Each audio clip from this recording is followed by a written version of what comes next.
Hello and welcome to Rare Cuts Media Society, the podcast that looks at hidden media gems where beer bottles are very deadly. With us, as always, I'm your host, Andrew Jagoda. With me, of course, Eric Hathorn. How are you today, Eric? Pretty good. I had a New Year's resolution to read more movies, so this one was the perfect choice, I guess, to start out with. Yeah. Yeah, we got a little bit of that. And Rob Leachick, how are you today, Rob? Doing well. I also have a resolution not to get tuberculosis. So this movie helped me. Good lesson for us. And of course, Mike Ross. How are you, Mike?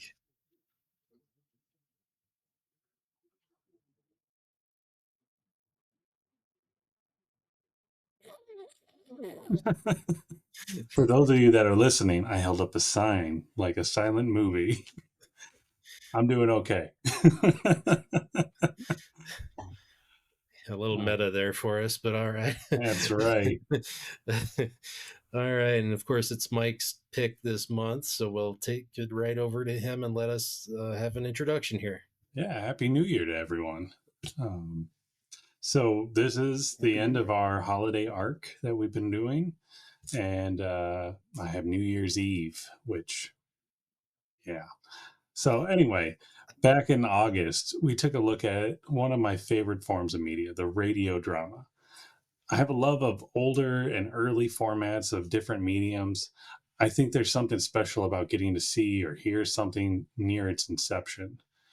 To see it when there were no written rules, really, like the first person to ever decide to cut their pizza in half with a pair of scissors. People, Genius. I know, there had to be a first. Did Sylvester Stallone see someone prior to making Cobra? I don't know. But people were creating and experimenting in ways that are overlooked or even forgotten by today. And I try to instill a sense of interest in my own kids in the hopes that it stems curiosity and how media can be used and not be pigeonholed into this is how it is and this is how it should be. Our best artists are the ones who are willing to do something new, create something that's never been done before. And I feel like movies like Everything Everywhere All at Once they were so successful because the idea was so different and strange and beautiful. So I've encountered too many people who say things like, oh, I don't like movies without color, or I can't watch movies without sound. You're excluding amazing works of art that shouldn't be forgotten. But with that being said, I'm running out our holiday series this month. And now there's quite the mix of New Year's Eve themed movies. But as always, I went for the more obscure and honestly, a film I hope is not forgotten to time. I chose a Swedish film from 1921 called The Phantom Carriage. It was based on the novel by Selma Lagerlöf. Lagerlöf was actually commissioned to write a novel to help educate the people of Sweden of preventative measures to prevent spread of consumption or tuberculosis. The film was then adapted in 1920 by Victor Hirschstrom. He wrote the script in a little over a week and then went to Lagerlöf's home to pitch it to her. And at the end of the presentation, she offered him dinner and he thought she must have liked it. I mean, anyone offers me dinner after I do anything, I did something right, I think. So let's start off with an easy question, and I think it may be unanimous, myself included. Were you familiar with the novel or the film? Not at all. Okay. Yeah. Neither. All right. So yeah, wait. I mean, no. I was just trying to make it sound different. No. He's really into the Swedish films. Are there any Disney connections on this one, Eric? Right. Well, could be. I mean, not. Oh God. There's not, but there's not. So, I mean, yeah. This is kind of like isn't this pre-Disney at this point, or right at the inception? No, so Mike, did you select this film based on Eric not being able to make a Disney reference to it? Just throwing that out there. No, I did not do that. I was looking through all possible New Year's Eve movies. I look occasionally just to see what's out there for New Year's Eve movies, because frankly, I can think of dozens of Christmas movies, Halloween movies. New Year's Eve is kind of an odd holiday to incorporate into a film unless it's just a straight romance, usually, or an end of the world. It's like, those are your choices. But So Mike, you seem to find the New Year's Eve movie that was both a Christmas and Halloween movie. I did, kind of, yeah.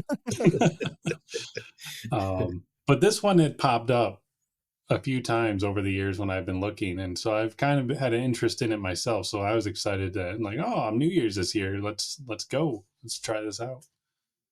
What were you going to say though, Eric, about Disney, about the timing of this? So this would I'll bring it back to our trip, because I made you all stop when we were in Kansas City and look at the Laugh-O-Gram Yep. Studios. So that would have been around the time that Laugh-O-Gram was up and running in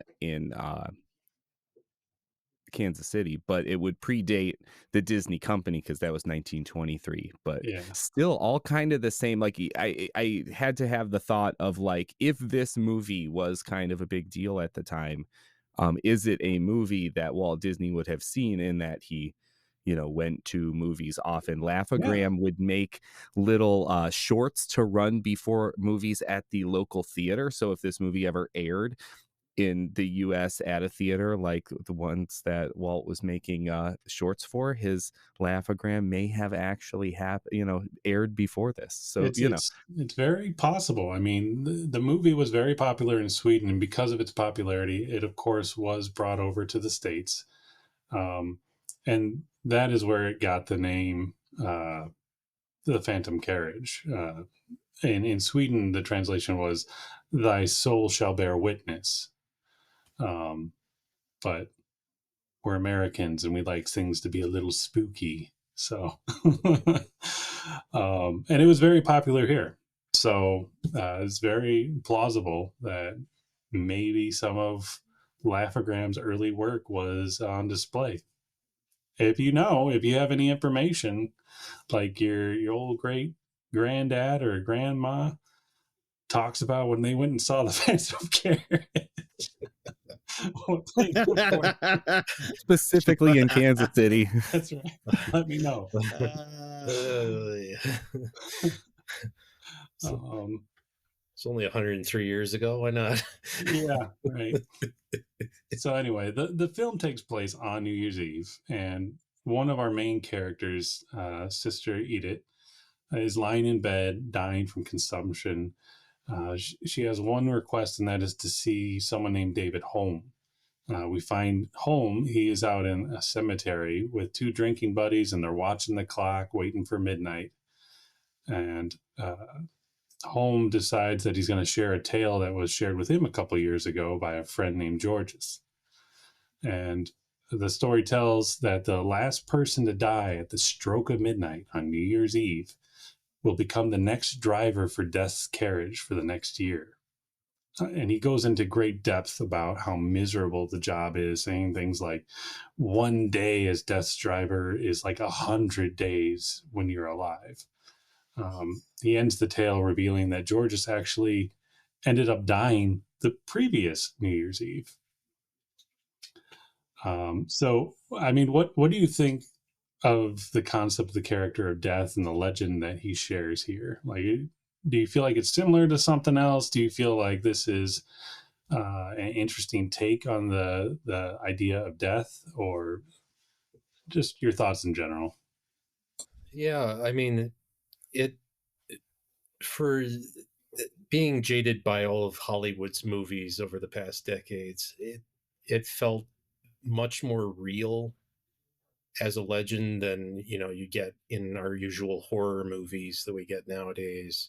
It felt like something that really people would go around saying, hey, you know what happens, da, da, da. Yeah.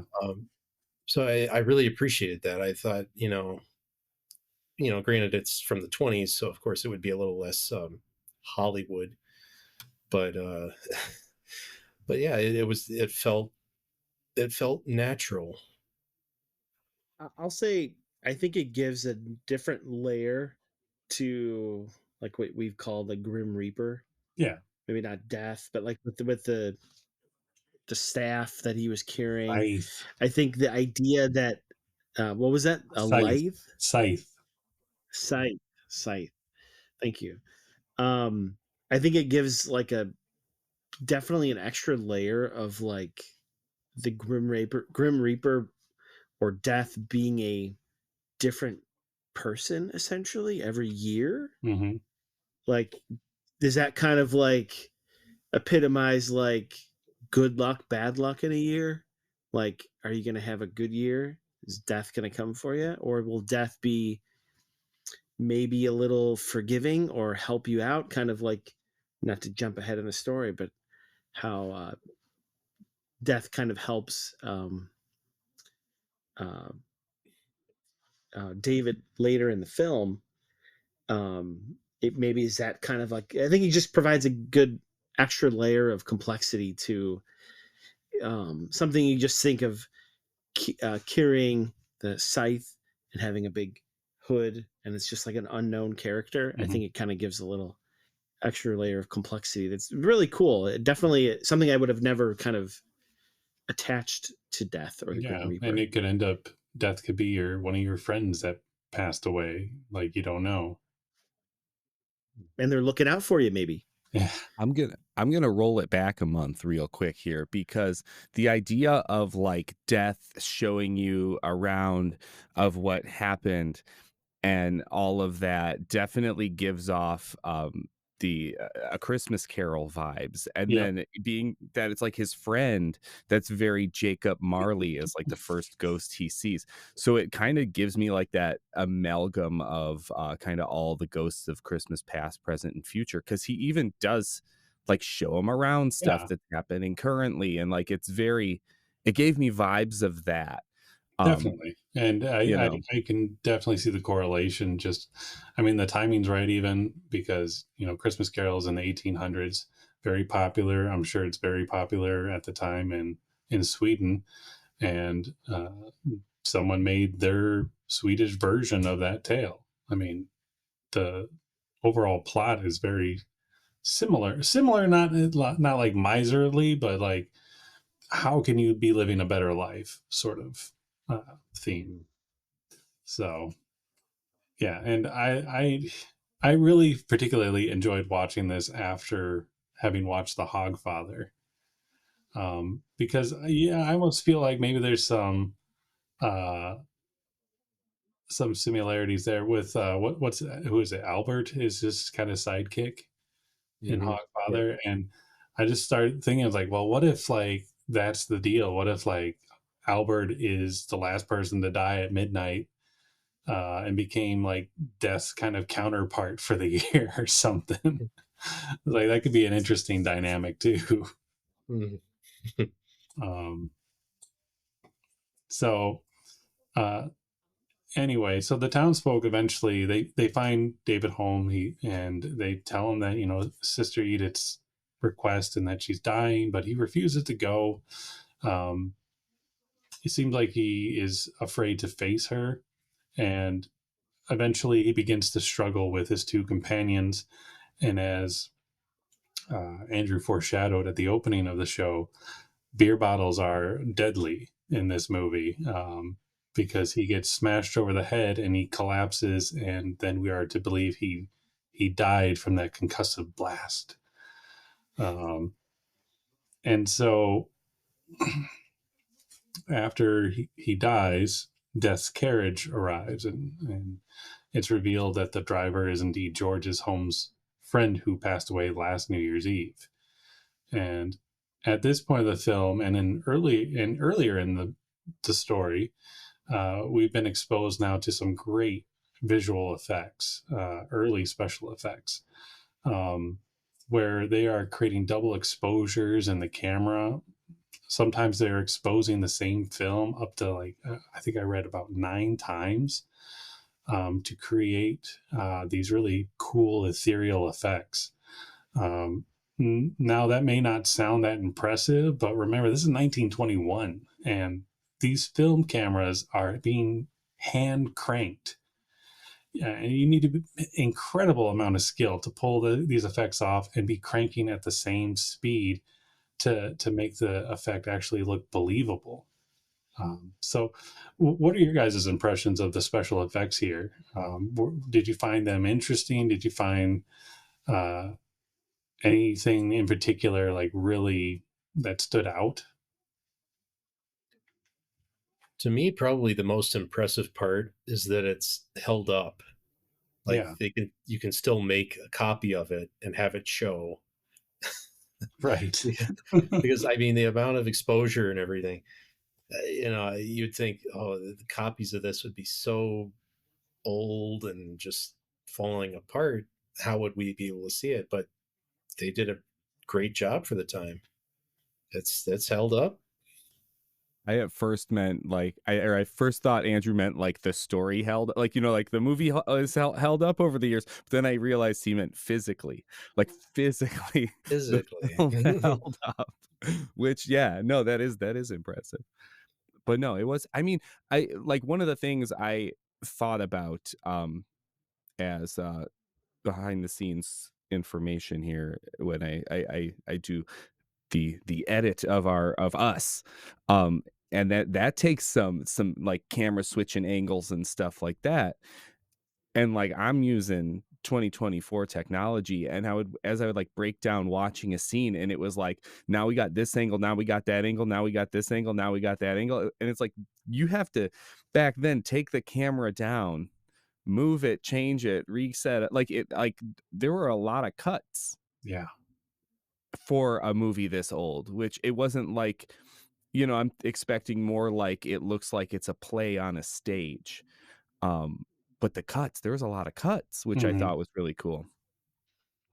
Definitely. The one scene that I thought really stood out for me was it was, well, very much towards the end, where David sees his wife getting ready to poison herself and the kids, and then death returns him to his body. And I mean, it's crazy. Like, I don't even know how he got it lined up in that way, where he lined up like him lying there to the actual person, like perfectly. I mean, you couldn't like place it better. I mean, if the camera shifted over like this, Yeah. it would have looked terrible. Yep. How did he get like that so perfectly? I mean, it was like something that would have been produced like within the last 20 years type of quality in that regard, like lining that up. I thought that was just kind of like mind blowing in and of itself. Let alone all like the things you said, Mike, of how he did it, and the hand cranking and everything. I mean, that alone is impressive, but to get the actual results in some of the scenes, it was just really amazing that he actually got it to work. Yeah. And, people had been playing a lot with kind of the double exposure type effects during this time period. But they were able to pull off some different effects where they were able to actually move with these exposures and have depth, because usually it's kind of what you were saying, Eric, more like a play style where you feel like you're just watching and you got this wide shot and you can kind of see people that are a little ghosty looking. This was more dynamic. They show death moving through doorways and coming to closer to people and interacting, and like towards the beginning there's someone that killed themselves, and you see death go and pick his soul up out of his body and carry him away. um so and uh the filming took a while, but what they say took the longest amount of time is obviously the editing, because of all these effects, all these layers, and trying to make it kind of all synchronize and look believable. So I can really appreciate the amount of work that went into this. So the story continues with George's kind of telling Holm that, he must bear witness to his past evils and face consequences. And we go through a series of scenes where we see Holm in initially a positive light. He seems happy, he's working, he's with his family and children, and life is kind of rose-colored glasses. But in this sense, it was actually tinted film, to be kind of rose-colored, kind of pink. So I thought this would be a good time to kind of talk about. Are you guys familiar with the film tinting that would go on in a lot of these old silent films to kind of express different feelings or emotions? Do you think that it helps to have these kind of tints and colors throughout, or would you prefer it to just be like straight black and white?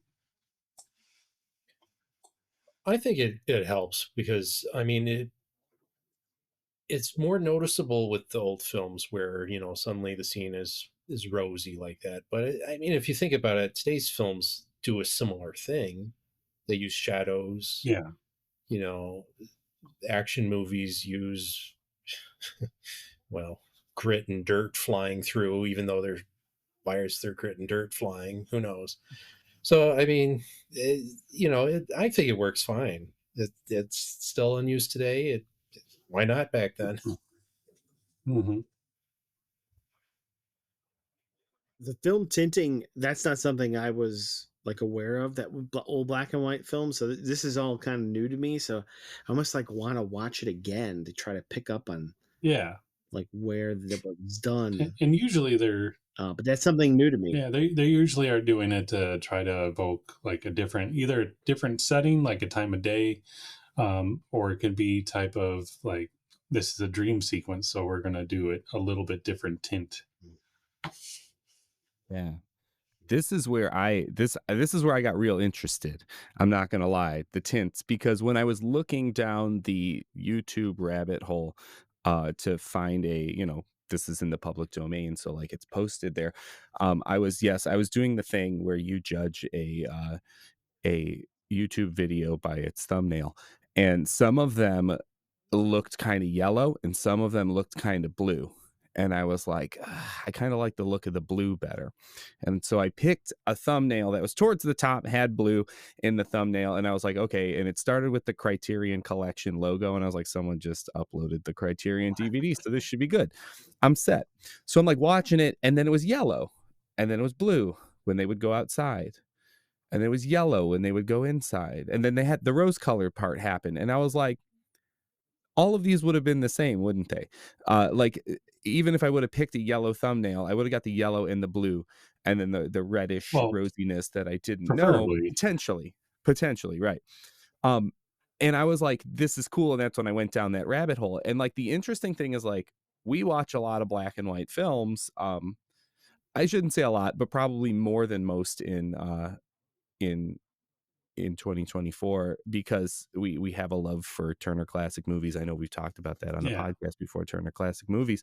But I feel like we like to watch the like 40s and later movies, and none of them really do this. No. And I wonder if it's because at that point color was around. So if you are making a movie in color, you are making the conscious decision to use color. And if you are making a movie in black and white, you are using the conscious decision to use black and white.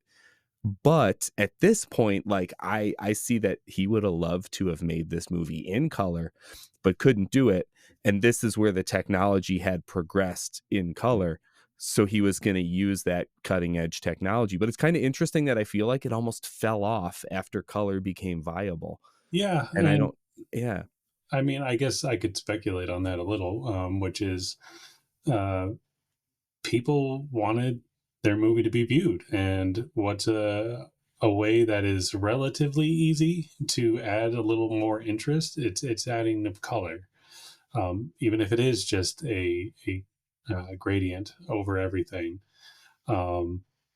And so that's going to make it stand out compared to other movies that are just going to be straight black and white silent film. Well, now you have a silent film that has a little bit of color, so it's that much more interesting. And so by the time you get to sound, well, now you're having to pay more people and you have more production. So I could see them saying, well, we can drop the color part because we got sound now. People can hear us talk. And there is the movement too, where people were becoming more deliberate with their lighting when you start getting into the 30s and 40s with how they're going to block their shot. And so putting the kind of that color tint over it would probably spoil a lot of those films.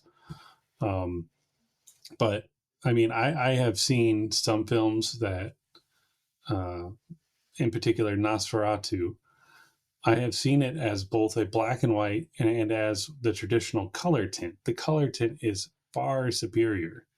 So if you have the option to watch a silent film, watch it with the color tint if it's available. Don't do the straight black and white. It'll feel a little bit cheaper with just the black and white, in my opinion. Yeah, but I think it's cool that, you know, they didn't have color film, but they found a process with chemicals to expose it and tint the film to a different color. So, And to kind of put a like this and those special effects together, I think now, like talking about it, thinking about it as you're saying that too about like getting sound, is sound is right around the corner at this point. oh, definitely. Because it's like, I know the jazz singer in, I think it was like 27 was a big deal with it, had the sound. And then that's when Steamboat Willie came in 28. I got to throw it in there. And it did the animated sound. And that's like sound started becoming the novel, like this is the new thing. But it's like, you can see in this movie that, like with the cuts, with the tinting, with the storytelling, even the special effects, the overexposure, you can see that they're doing creative things that are going to lead to the next piece of technology to make that creative thing easier. Because that's Right. essentially what our innovations are, always like, what can we do to make this thing that we've been doing easier, or to add this next piece. So it's really kind of like, it's kind of like a movie from like the pre-HD era, but like right at the end, you know what I mean? Like where it's like you can see this, Yeah. the CG is getting better, but like the graphics are not, you know. And like you watched something with computer generated animals or something in the 80s, 90s, early 2000s, they progressively get better. You can see like this is that it's a snapshot in time of like, Well, the end of perfect silent example, era. watch Toy Story 1 and then immediately watch Toy Story 4. Yeah. Oh yeah. It's a Look at, I huge didn't even have difference. to bring Disney up this many Yeah. times. No. Or watch Stephen King's The Langoliers and then anything else with CG, and you will appreciate the advancement. But watch Tron first because it's good. But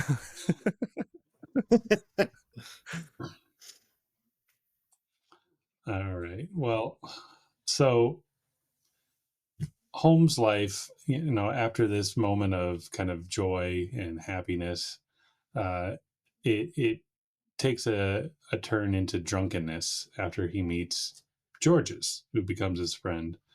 We see him; he starts going out and getting drunk with him, along with Holmes' younger brother, and eventually it's revealed to us that they were arrested, and his younger brother actually murdered someone while intoxicated, and Holmes is promising to reform. And when he returns home, he finds his wife and children are gone, and decides that he's just going to become meaner and nastier than ever, rather than trying to understand his wife's point of view about what was happening. And at this point, this is when they kind of start to allude that Holmes has consumption. He starts to cough a bit, and he vows to find his wife and make her pay for freezing his heart. And next, then we find him it's New Year's Eve, and there's a new Salvation Army home that just opened, and this is when we've gone back in time and we see Sister Edith and also Sister Maria, and they're both well, and they're excited to be opening a new Salvation Army. And that is when home basically comes knocking to their door, and they're overjoyed. Sister Edith is overjoyed that God has brought someone for them to kind of fuss over and take care of. And so he just wants a place to sleep, and she sees that his coat is just kind of tattered rags, and she takes it to mend. And Sister Maria's like, "Oh, what about germs?" Because that is what the PSA was all about, is, how to stop the spread of consumption. And she just kind of ignores all that, and she's like, "Well, he deserves to have, a good coat."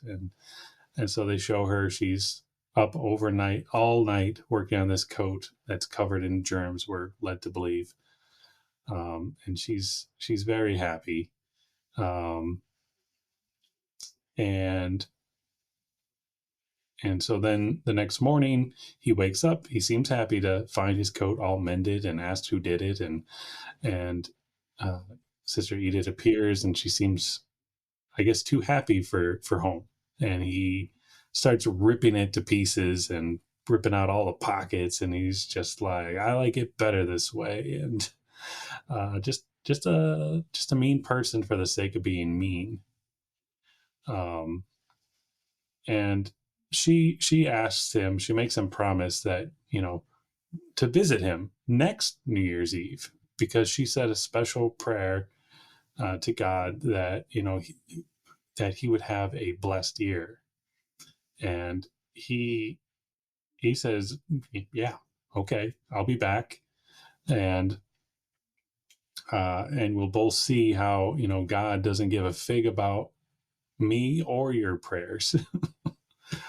uh, And so then we go through several interactions that take place throughout the next year, and he's just a horrible person and horrible to everyone around him, and he's purposely coughing in people's direction and trying to spread the consumption. And then ultimately he's threatening to leave town, which upsets Sister Edith, because she still believes her prayers are going to come true for him, and finds out that he's looking for someone, and finds Mrs. Home, finds the wife, and she decides that she's going to reunite them, and that is her purpose, and she does.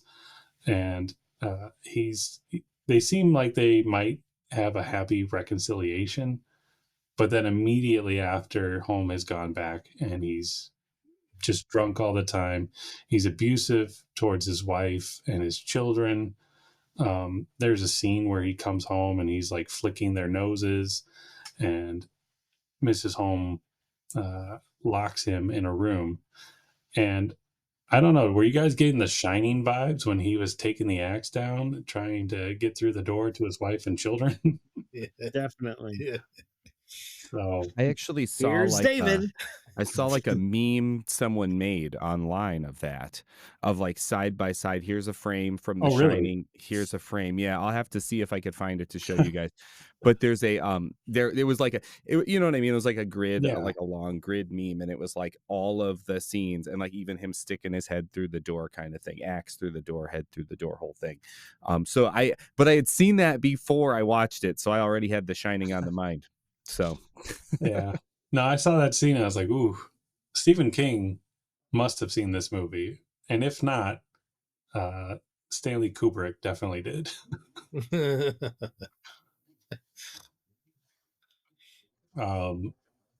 So it seems like the film is really pushing like two PSAs at this point. The spread of germs, and also the effects of alcoholism on the family. So how do you think it's handling these two topics? Do you think it's handling it pretty well, pretty directly, or is it more tongue in cheek, or do you think they could have pushed those themes further? I think that the PSA about alcoholism, they literally hit you over the head with it. Beer bottle. So I mean, as a PSA goes, it works great. If for a Yeah. movie a little heavy-handed. I mean, I get it. It was based on the whole, consumption PSA thing, but then the alcoholism, I was like, how many times do we need to see that alcoholism ruined everybody's lives? We got it. Yeah. It made me wonder how much, because the movie is based off of him being like a super spreader. Um, and it made me wonder about the book, because like you said in the beginning, she was commissioned to write this book because of like a health crisis. So I like, if bring it into our modern times, it would be like, if let's use Stephen King, just because we were talking about him, if the US government was like, Stephen King, could you write a book or an essay? Well, they asked her to write an essay and then she turned it into a book. Could you write a book about people covering their coughs and wearing a mask in out in public during COVID? And he was like, I got you, America, and like wrote a book. It would have a lot of that in there. It's called The Stand. And then, well, it's a very long book. But if they, you know what I mean? Like, it's like, if they purposely asked her to write the book for this purpose, and she made it as entertaining enough to make someone want to make a movie out of it. Now, from what I understand, he had made movies of her novels in the past, so they had a relationship, but like, he wanted to do this one. It must have been a good job of doing some government propaganda, like, you know what I mean? So like, but at its core, like, from what I've read about it, it was straight up, cover your cough when you have tuberculosis. Yeah, Like, I that was mean, the book. I mean, I have to address it. The Stand, though, it makes you feel so uncomfortable. It does a great job making you feel uncomfortable, because I listened to the audiobook version at the start of the pandemic, and there's this why would you do that to yourself? He was learning how to survive. Come on. Right. But there's a scene when one of the main characters goes to a theater, and there's like small talk and chat going, and the movie's starting to begin, and then they call out, like, in at the back of the theater there was one man who started to cough a little, and I was like, oh God. It's happening. Get your booster. The only I have a little bit of a beef with it as a PSA. I think it's just too long to be a PSA. That was my biggest take. It was kind of like, I mean, I know they had to set the table, right? That like David was get ready to bleep it, like an arsehole, right? Kind of like your Dennis Leary type of character. He's like, like, I mean, that's who he was, or became, at he least. walks And then around he in the has this, summertime saying, how about this heat? exactly. There you go. And then he pees on the seat and all those kind of good things, right? But I think it's just like they set it up. It as a PSA, it needed to be shorter, or at least it probably would have been more effective. I think you can even just look at like the last, maybe, what is it, 4 parts in the film? I think if you just looked at part 4, I think that would have been a good PSA, at least for the alcoholism and the domestic violence standpoint. But I think if that anything, it's just probably a bit too long as a PSA, at least in my opinion. Yeah, I don't know. I feel like Andrew, you felt that the alcoholism was a bit over the head.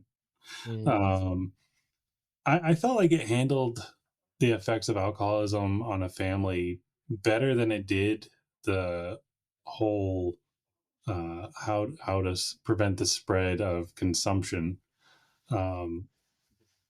I feel like that was better handled, because it's pretty realistic. I mean, because a lot of things with alcoholism stem back to someone has an issue that's not getting addressed, and so he becomes an alcoholic and he goes to jail, and of course an alcoholic always says, well, I'm going to reform, I'm going to do better, and then they get out of jail, and then of course the world is all against me, so I'm going to just be worse than ever. I'll show them. It's like, who are you talking to, dude? You're killing yourself.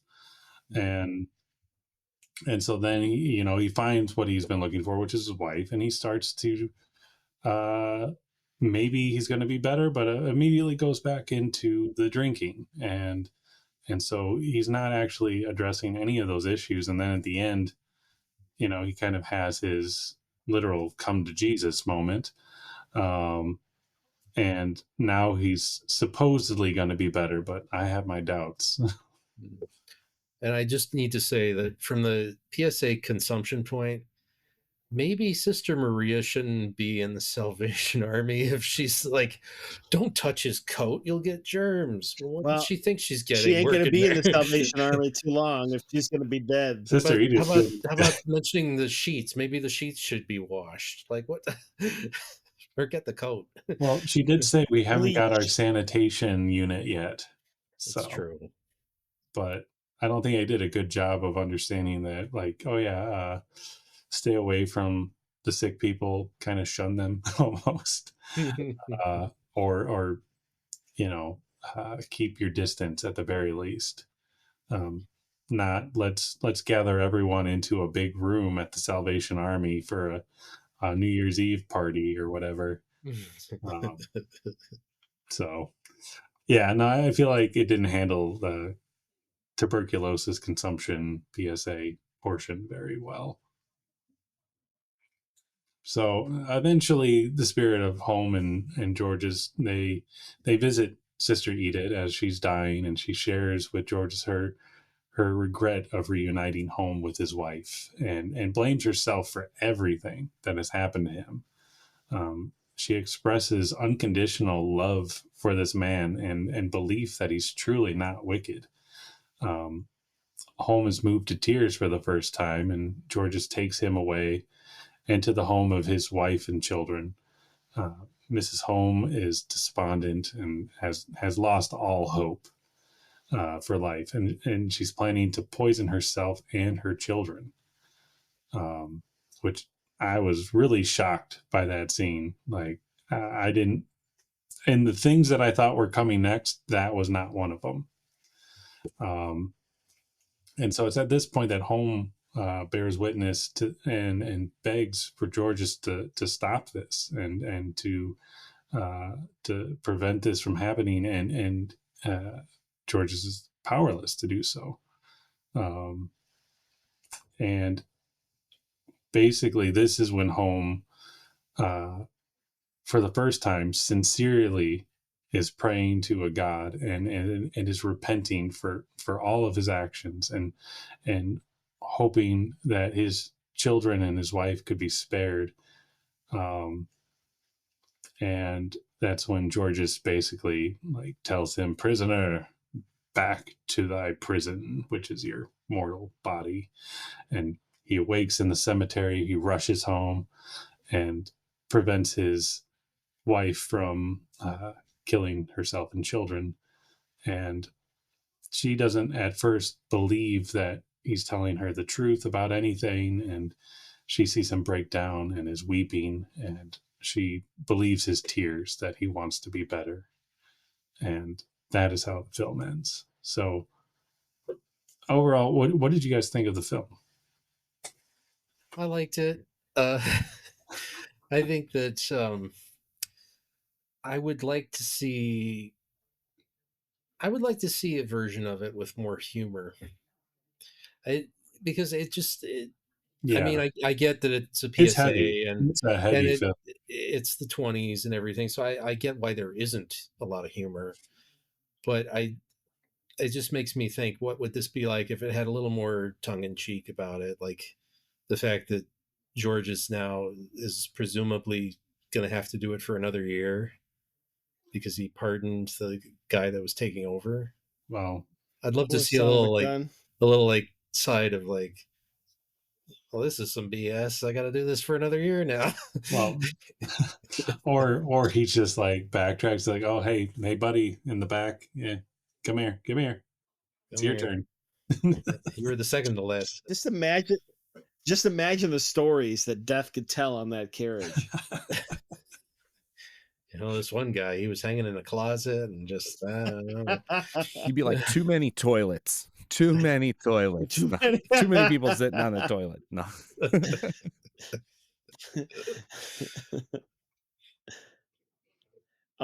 My personal take, I liked the last half of it better than I liked the first half. It took me a while to get into it, Yeah. and I think, I just thought like the first half was like, I don't know where you're going with this, right? It's kind of like I couldn't tell who the story was supposed to be about. Was it supposed to be about David? Was it supposed to be about Sister Edith from Salvation Army, or his wife? Right. I was kind of struggling, and obviously it was about like all of them, but I think it would have been a more interesting. Well, I think it would have been a more concise film, and I think they could have.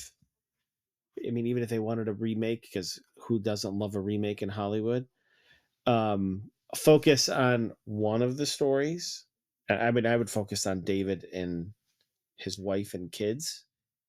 But then again, you kind of have to a little bit. But I enjoyed the second half definitely a lot more than I enjoyed the first half. Yeah, that's fair. Like overall, it was good for I mean, for a film that was what originally designed to be a PSA. Well, it's 100. Can't say I'm watching PSAs for and it's over 100 years old. But anyway, that doesn't mean anything. But yeah, it was good.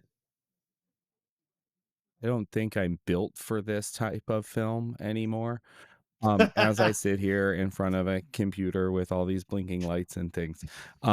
Because so like I equate it to this. Like I enjoyed the study of the film, like watching it, like observing those things about the cuts. Like I realized watching it as like when I watch a movie for Rare Cuts Media Society, I have my notebook there. I got my pen. I've got my screen. Usually I'm doing like my laptop with my headphones on a lot of times, and I will write notes down, but I couldn't necessarily do that with this movie without pausing it, right? Because I would miss something and have to rewind. Because I could usually do it and like look up and down and kind of get the general visual look as I'm writing, and but like you would miss some like dialogue if you didn't read it, and that's not how we experience movies anymore. And I'm not saying it's bad. I'm just saying like it kind of has, I'm going to equate it to like a museum. So like if we go to a museum and see some primitive tools, early technology, we can appreciate it. And we can also see that those, early like stone tools led to the metal tools that led to the metal like that we use today. You could trace it all the way and be like, oh, look it, my microphone is made of metal, my computer is made of metal, we added electricity along the way, and we have these things. But we could be like, the technology evolved over time, all these different iterations. And I feel like I can look at this movie like that, and appreciate it for its technical achievements at the time and how it did help pave the way.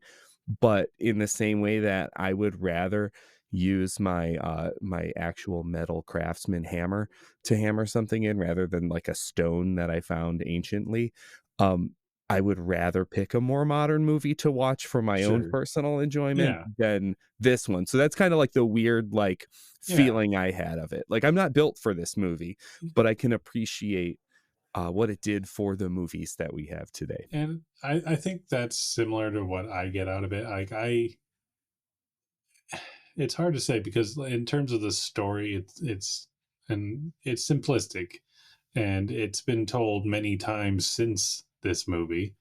uh, not necessarily New Year's Eve, but the idea of uh, kind of a not so great person who needs to figure out how to reform or be a better person in general. So it's nothing crazy. So it's definitely the value of what they were doing and how they were doing it that is the most interesting aspect. Um, but with that being said, do you guys have a favorite silent film? Phantom of the Opera. Okay, it's been a while since I've seen that one. Yeah. Yeah, I like the feel of a silent horror. Yeah, Or Metropolis. Metropolis is good too. I still need to watch that one. That's a good one. My favorite silent film is Nosferatu, but I think it's because I saw it at Millennium Park in October. And I can't remember who played the soundtrack to it. It was like the Chicago Philharmonic or something Oh, like that'd be that. awesome. So it was really cool. So that's kind of like like whenever I think of a silent film, I always think of that. And I mean, even when I watch Nosferatu, it's like I should have recorded that, or can I find a recording it? Because it was just so good. Yeah. Well, sometimes you get lucky and they'll have those performances going on throughout October at different theaters where either they have a live orchestra or they'll have sometimes like a pianist show up and play along with it. Yeah. I don't have, so I have, I'll say it's the Disney thing. I'll go back to the Disney thing. First off, Andrew, Phantom of the Opera, Walt was a fan. And of course he was. And he had the Phantom of the Opera was a walk around character on Main Street in Disneyland for a while, which is really weird. But anyways, so the early Disney cartoons Mickey was the first like big commercial sound sensation animated thing in the US, like a big deal thing. So before that, anything he made was silent. So like the early Oswalds that Disney had, apart Oswald the Lucky Rabbit, and then the Alice comedies were the ones where it was like the real girl in the animated world kind of thing, which they did some cool film and animated special effects. But at the end of the day, those are all like 7-8 minutes long max, and that's what I'm used to watching. So this one was really long for me. It was like, this keeps going, and like you watch an Alice comedy, and 8 minutes later you could watch something else. So it was, like, it's different than the silent stuff that I've been watching more recently. Yeah. No, I'm with Rob. Like Nosferatu is my go-to silent film. Like I feel like it's a good intro to anyone who hasn't really watched any silent films and is kind of curious about what it's like, because not only is it a good story, but you just can't beat Max Schreck as Count Orlok, because he Eric, you need to watch Nosferatu. probably has. I think I've seen it. It's all right. I was just trying to look it up because y'all are talking about it, and I was like, it came out in 22. Yeah. So it's really like a peer of this movie. It's like from the same. The only reason I say that is because you could consider it a horror film. Yeah, It's spooky. I ain't seen the new one. I know the new one just came out. I'm ready. That. Come on, you gotta see the new one. I ain't seen do that. it. No. Do it. I ain't got time for that. Yeah, but I don't know. Like I like looking back, and Eric, I know you said that you've been kind of watching some of the silent, like pre-Disney stuff. So I mean, something that Disney would have been, so like John Ford movies. Oh, okay. The old westerns. So you might want to look at some of those, because those will be kind of hokey and fun to watch too, from like a silent film standpoint. And I'm sure Disney was a fan. Oh yeah, he loved them old movies. Well, he was trying to not to make this all about Disney, but that's what I do. Did you see my shirt?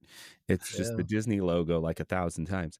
But I can't look directly at it. Like my eyes right. kind of get a little kooky.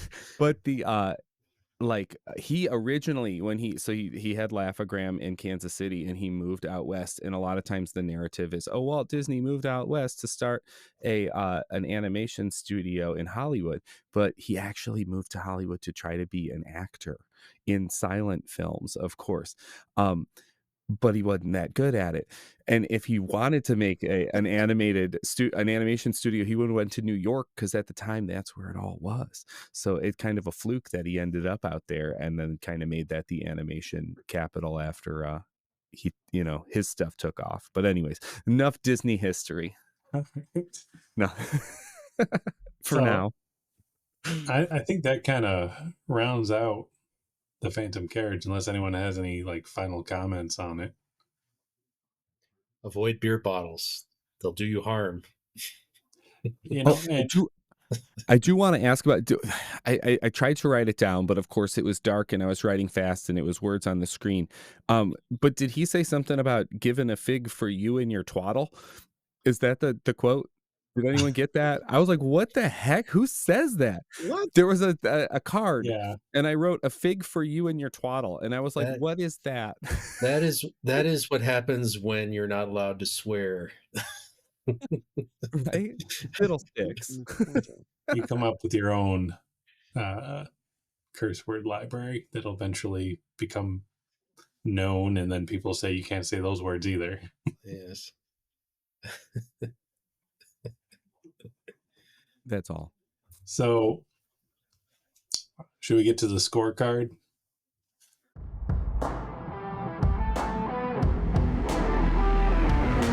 So this pick is designed to go after 2 categories only. Oh, and it went for him. I'm not gonna lie. It went for him. Let's review our scores so far. So we've got in October, this goes back to October. This was last year, you guys. In October of 2024, Rob picked a Halloween part. I don't know what to say. Halloween pick. And it was The Old Dark House, which got 38, which was a really good start, especially because in November, St. Elmo's Fire was coming for him, and it only got 21 points, so don't worry about that. And then, in an unprecedented, only 3 points away from a perfect score, Andrew ended up with Terry Pratchett's Hogfather for Christmas, and Hogs Watch Day is basically Christmas, and it got 42 points. So now, Mike, in January with this kind of New Year's, I guess the January pick doesn't need to be a New Year's themed one. You could go like Martin Luther King Day. You could go with like President's Day. I don't know. There's stuff that happens in January, right? January, something with January Jones in it. Would that work? I mean, you could, but depending on your operation. Chinese New Year. All right, so let me get the one where I could flip it back to the scoreboard, and try it out. Try it. How do I do this? I'm looking to beat St. Elmo's Fire. That's about it. Okay, there we go. I think that's it. I think you got that in the bag. Let me just count up what I wrote down real quick, because what I wrote down might beat St. Elmo's Fire. No. Just kidding. All right. Oh, I am first. All right. So I'll give you my rundown of the Phantom Carriage with my reasoning. So for the rarity box, I gave it a 4. And the only reason I didn't give it a perfect 5, even though I hadn't heard of it and all that kind of stuff, is it's got a Criterion Collection, which for me gives it a certain amount of weight. Like, I feel like, okay, the Criterion Collection films are pretty rare, but it's kind of like one of those, it almost feels to me like the Library of Congress, like film registry, where it's like, this is something that people who know film feel is important. When you get those Criterion collections. So that's it. The Criterion Collection gave it a 4, is what I'll say. For theme, you couldn't have hit a New Year's movie better. I think it hit the theme. of New Year's. I was gonna say, because there's like technically like 3 New Year's on this movie. Yeah. Yeah, there I mean it keeps and it has the like it kind of has the urgency of New Year's. It has the optimism of New Year's, but it also has the depression of the holiday season. Like it has all of those things in Yeah, this movie. Like the looking back and looking forward. It's got so it like it hits the vibe of New Year's. And I'm not even going to say New Year's Eve technically because New Year's Eve is in December. So technically you should have picked this in December, but no, just kidding. Um, but New Year's Day, it has New Year's Day in it because the time changes. Like the clock yeah. strikes 12. So it's got both. And like that's a whole vibe, and it kind of hits that whole New Year's vibe, you know. So five for theme, and I think we might get a lot of those because this is a pretty literal theme and it's hitting that for enjoyment. And I kind of went over these before. A 3, it was kind of long for me with the silent stuff that I'm used to, and it was kind of Yeah. it, I yeah it, I yeah think that's fair. Back to what Andrew had said. Like, I feel like the movie could have been better if it were 20 minutes shorter, or if they had infused some humor throughout. yeah. And I mean, I don't know how a movie going public felt about story in 1921. Like the movie going public might have loved it. It might have been the most They did. progressive, Yeah. fast moving story they've seen. Because like from what I remember of seeing Nosferatu, which I haven't seen in a very, very, very long time and have not seen, it did not try to remember that well anyway. Um, it's very slow too. It's got slow movement. It's got like, it doesn't have like you see like a hand coming across for like long time. We're like in well, that too. That one was slow too. No, I just but you know what I mean? It's like eh, oh, you watch a movie now and it's like we're like getting the TikTok YouTube short version of the movie where we're watching these quick cuts, quick flips. And I mean there were good cuts, but it still wasn't Well, it was hard to stay engaged for a and 2024 mind. and for the 20s, it is a pretty long movie. So It's true. Even that for them it was long. So yeah. So altogether, if I did my math right, math magicians, check me out there. I got a 12 out there. I gave it a 12. All right. So my scores are similar to Eric. Rarity, I gave it a 5. Give that bad boy a 5. I never heard of this film. I've never heard of the the filmmakers. The I mean, even the production part of it, like who makes a film like this, right? It's probably pretty rare just in that. So I give it a 5. Theme, I gave it a 4. oh my god, come on. I think I think it fit the bill. I think the PSA part of it kind of overshadowed a little bit of the New Year's aspect of it a bit. But I thought it was, I mean, the time of year, like Eric, like you said, the kind of the time of year where you just feel like poop, treat people like poop, all that kind of stuff. Just the whole Dennis Leary vibe. I thought it was good, it fit very well. The enjoyment piece, this was the part that kind of lagged for me. I also gave it a 3. Too long a bit. If it was just part 3 and 4, arguably I'd maybe give it a 4. But I just felt it was too long. Yeah. It was a little confusing, especially early on.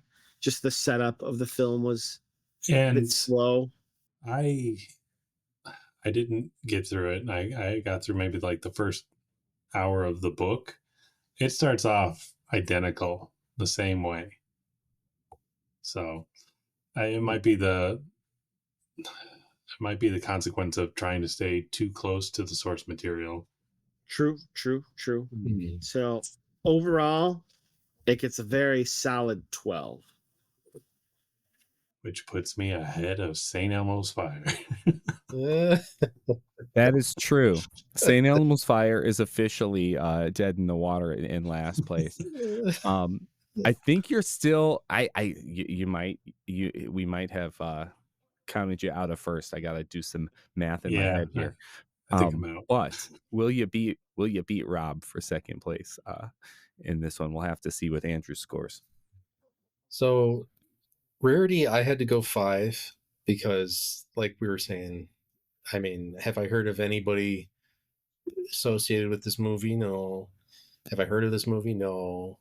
Criterion put out a thing, but do I go through their lists and look for what they think I should watch? No. So you get a full 5 on rarity from me.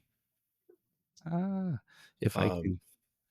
Where the heck am I doing? No, you're good. Keep going. Okay. Theme, again, you get a full 5 from me because, I mean, New Year's, it was all over the place. I was not expecting it to be that way. When you told me about the movie, I was like, yeah, sure, it'll be around New Year's, but no, it really hit it with New Year's all over the place. But enjoyment, I gotta go 3 like the other guys, because I needed, like, I get that New Year's is kind of depressing in a lot of ways, but if I'm gonna watch a movie with New Year's, I need a little something lighter. I need a little bit of lightness to get me away from the true stark reality of New Year's. I mean, if anything, this movie was just too real. Yeah, I could see a lot of David Holmes out there, that's for sure. So yeah, a solid 13 from me. Third place. Yeah, it got the 37. Check my math though, because I'm not a math magician. You got it. Okay, cool. I do use a calculator sometimes when I'm filling that out behind the scenes. More behind, yeah. You make it sound like I use the press your luck board. No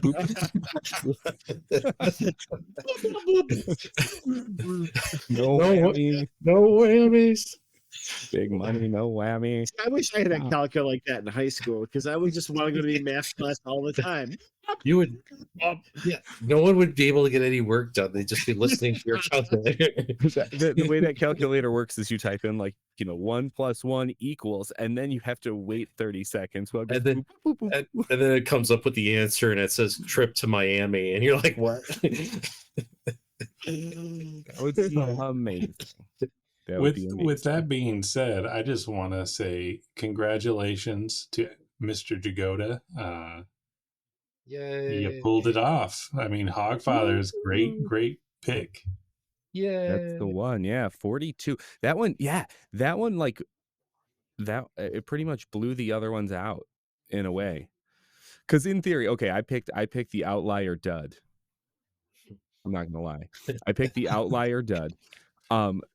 And Rob and Mike, we'll have to see as the scoring goes on, but Rob and Mike, you guys picked the solid picks, I think. And I feel like we'll have to see as it goes on, but the 38-37 might be a good, is that a good average pick? And then when you have that one, you guys were hit a solid, double, and then he just went and hit a home run, and I struck out.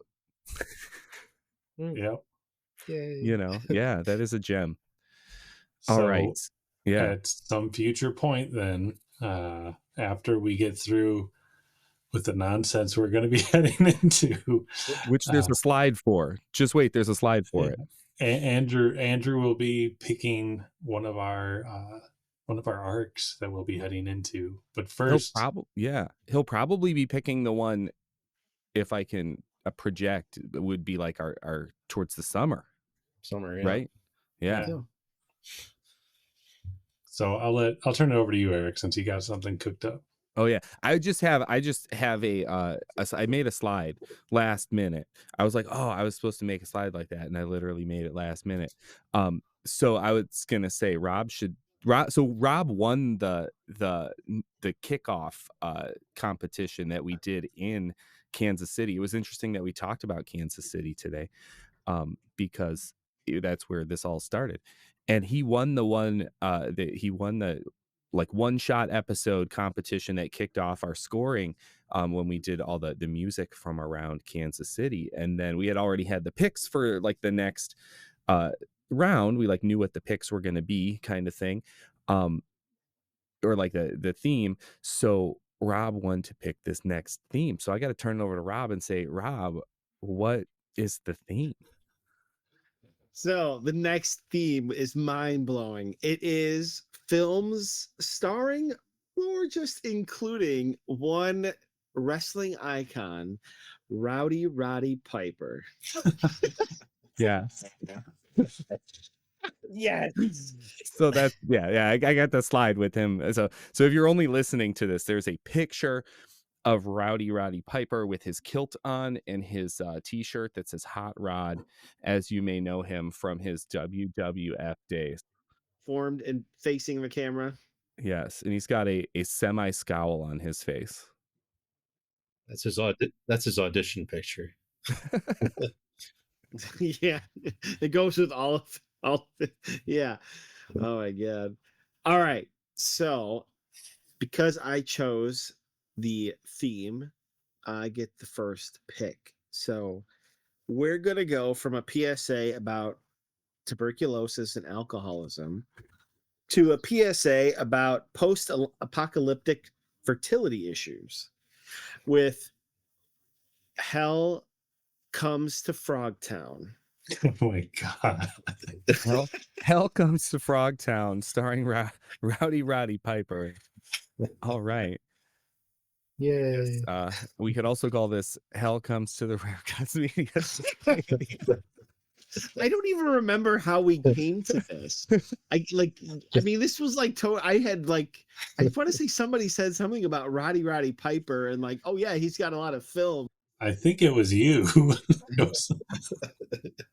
I don't know how we came to this. I mean, I did it on purpose.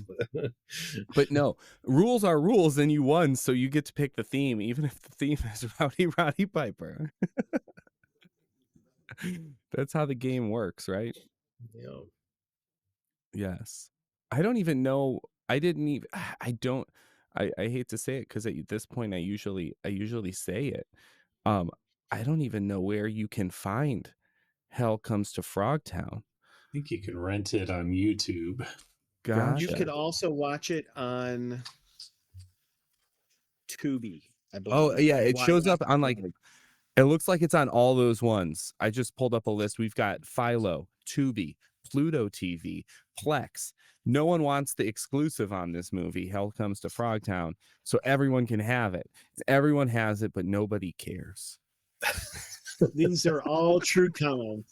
Oh, it also Every says single AMC one. Plus if you have a AMC Plus, and then you could rent it all the normal rental places. Oh my goodness. All right. So yeah, go ahead, look up Rowdy Roddy Piper. Visit those 80s wrestling glory days back when the WWE was the WWF before the Panda Bears sued them. And right? It's true.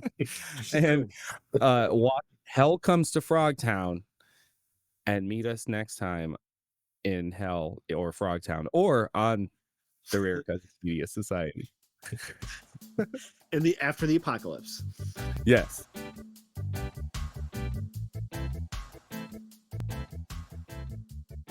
Visit us online at rarecutsmediasociety.com. There you can find old episodes, subscribe, or connect with us on Facebook, Twitter, and Instagram. Thanks for listening.